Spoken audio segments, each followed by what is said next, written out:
Why do you believe you're right about trans people given the American Psychological Association, American Medical Association, American Psychoanalytic Association? I can go on for about 5 more associations that are very prominent and govern the existing like health government or health industries within like the major Western countries.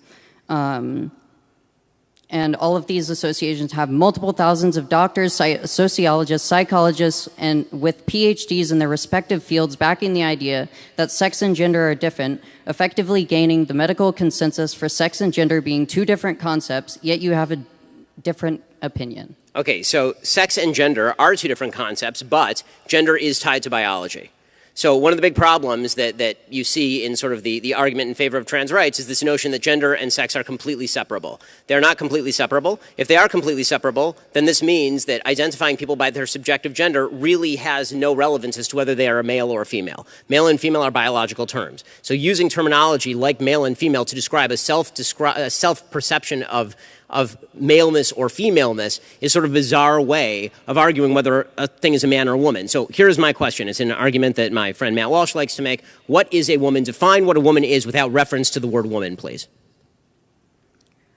So this is actually a logical fallacy called a red herring. You're asking me a question in order to actually challenge my question without actually answering. No, it isn't. I'm saying that it really is not. I'm saying that biology, I'm agreeing with you that the notion of gender, which is effeminateness or masculinity, can be different from biology in the sense that biology is just pure male or pure female. But to suggest that there is such a thing as an effeminate male is not to suggest that an effeminate male is now a woman.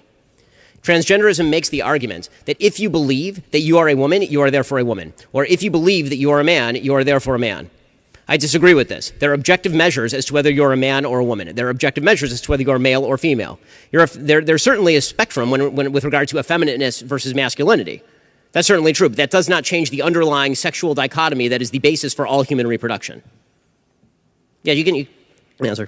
Right. So this dichotomy is a false dichotomy that isn't supported by any of the medical associations that I just named off. Then let me explain. None of the medical associations that I just named off would actually support the idea that gender is biological. This is something that's completely untrue within every single medical consensus. Well, then I will just say that anyone who suggests that gender has no reference whatsoever to biology, it's not connected in any way to biology, is just full of shit.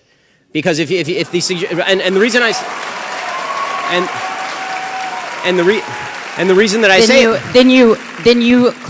then you actually just disagree with medical consensus within the Western nation. Yes, I disagree with the false medical consensus driven by politically driven quote-unquote doctors. If any doctor denies to me that there is a dichotomy between male and female, a sexual dichotomy between male and female, they are ignorant and they are letting their politics get in the way of their science. Anybody who suggests to you that there is such a thing, for example, as a pregnant male is not a doctor, they are an activist.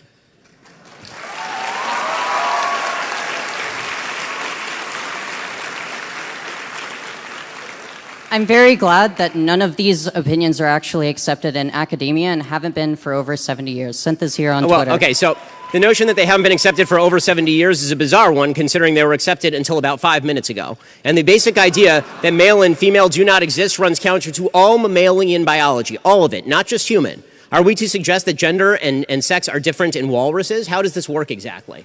Are they different in bears? Anytime you have all mammalian reproduction is rooted in the idea that there's a sexual dichotomy between male and female. To obscure that with all sorts of semantic word games about how you feel subjectively has no bearing on whether male and female are categories that exist. And if you're trying to define male and female with reference to any subjective category that cannot be identified by any metric whatsoever other than how you feel today, I challenge whether that is scientific or whether that is merely a self-perception that is being guided by a political agenda. I'm sorry, I could spend more time on this, but we have to get to the next question. I appreciate it.